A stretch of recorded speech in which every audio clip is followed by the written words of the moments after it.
2024 IPL শুরু হওয়ার আগেই কেকেআর ফ্যানেরা পেল বিরাট বড় দুঃসংবাদ। হ্যাঁ বন্ধুরা, একদমই ঠিকই শুনেছেন।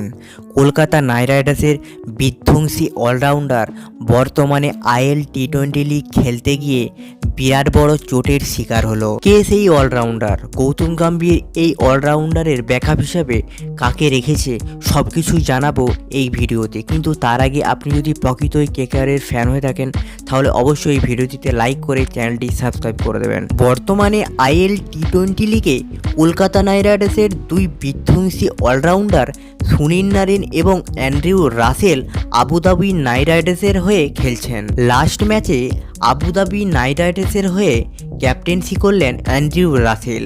খেলতে দেখা গেল না সুনীল নারিনকে, কারণ সুনীল নারিন আগের ম্যাচেই তার ফিঙ্গারে চোট পেয়েছেন, যেই আঙুলের উপর প্রেসার দিয়ে তিনি মূলত বল করেন। সেই কারণের জন্যই তিনি জানিয়ে দিয়েছেন যে পরবর্তী ম্যাচগুলোতে তিনি খেলতে পারবেন না। কিন্তু ব্যাপারটা হলো আইএল টি-20 লিগে তো তিনি খেলতে পারবেন না বলছেন। যদি আইপিএলের আগেও তার সিরিয়াস ইনজুরি ঠিক না হয় তাহলে বড়সড় চাপে পড়তে পারে কলকাতা নাইট রাইডার্স। যদিও তার ব্যাকআপ প্লেয়ার হিসেবে ভেবে রেখেছে গৌতম গম্ভীর। নামটাও জানিয়ে দিই, তার নাম হলো মুজিবুর রহমান। তো বন্ধুরা, আই উইশ সুনীল নারিন ঠিক হয়ে যাবে। আপনাদের কি মনে হয়? আপনাদের গুরুত্বপূর্ণ মতামত অবশ্যই কমেন্টে জানিয়ে যাবেন।